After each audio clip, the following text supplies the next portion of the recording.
This is what happened, but Puppy, you almost missed it. We just watched the Glee project. First episode. Reactions?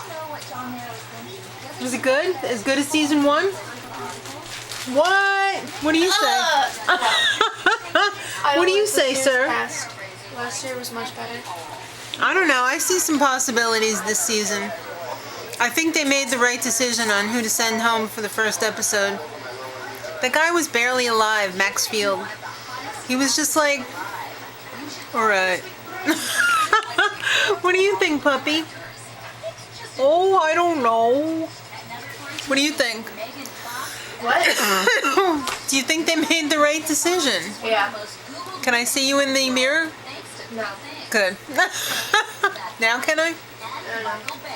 Stop, Mom. Sorry. Alright guys, so I just got off the treadmill, and yes, it's that time of the day again. It's time to cook dinner.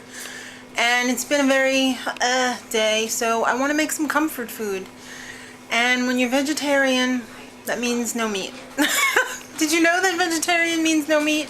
Alright, well we're going to have some vegetarian meatloaf, because I didn't become vegetarian because I don't like the taste of meat.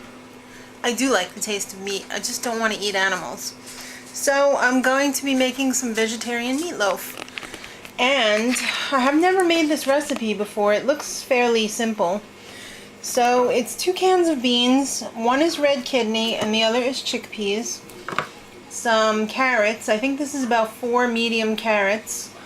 Some chopped garlic, some onion, breadcrumbs, seasoning, and about a cup of nuts. And of course ketchup for the top. Now the nuts, I would not use peanuts. The recipe calls for cashew.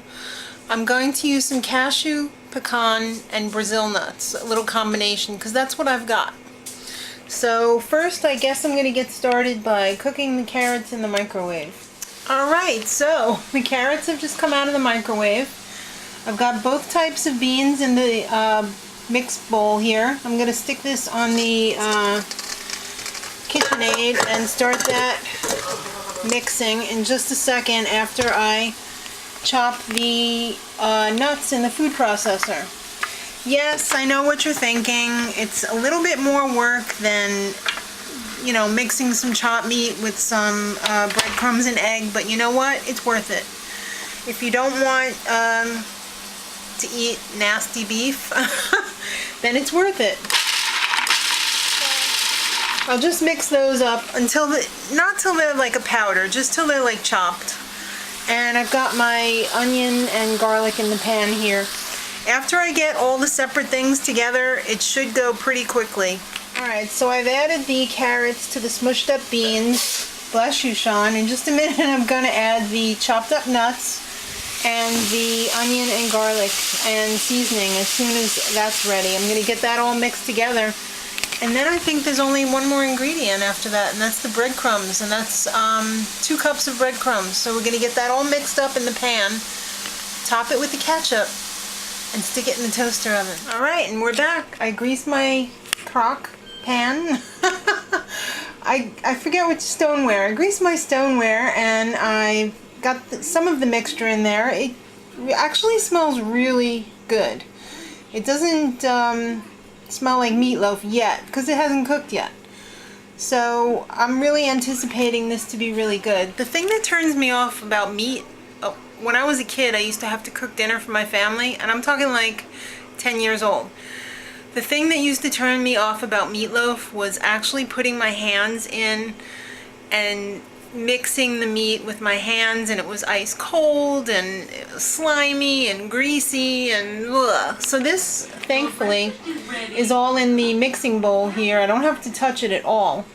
I could just put it in there with the spoon. The mixer did everything, so that's good. Well, I mean, I guess you could do that with meat too and you wouldn't have to touch it, but meat's greasy, and this doesn't look like it's going to be greasy at all. This looks like it's going to be really good. But you know what? We'll see what the tasters think at the end. But I'm going to put that all in the pan and cover it with the tomato. Alright, calling all tasty tasters. It just came out of the oven. There it is in all of its glory. We're having it with some scallop slash, what do they call those? cheesy potatoes. So Mark is kind enough to step up to the plate and give it a tasty taste.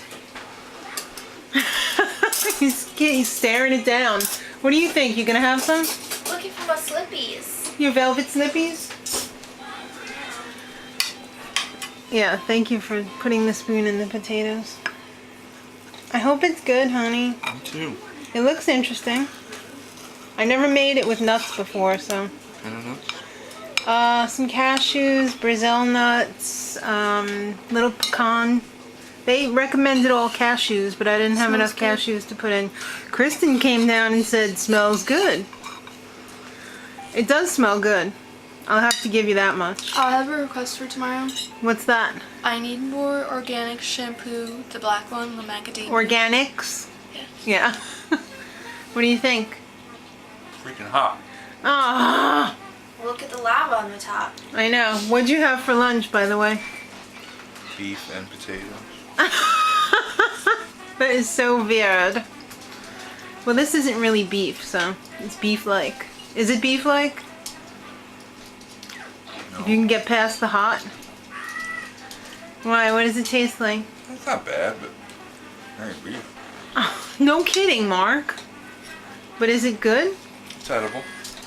This is just like the cook-off in Parks and Rec when Ron Swanson makes the beef burger and Chris, whatever, makes the not beef one. Okay, would you try it though? I need the opinion of a vegetarian. Let me steal a crumb here if I don't burn my face off. I just got out of the shower after I just got off of the treadmill. And now you're a tasty taster. I don't think it's that hot. Maybe I just got a part that was already cooled off.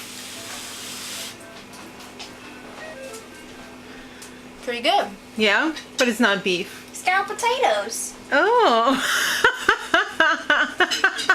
I like that fork action. Hey, did you two call each other? Because you're both wearing Paul Frank t-shirts. Actually, yeah, I wore this because I saw she was wearing it, no lie. Really? Yep. Well, should I go break out mine and put it on? Hey, I love this shirt. I love that shirt too. Very comfy, cozy. It's a comfort shirt for eating comfort food. Okay, kids, till next time. Much love.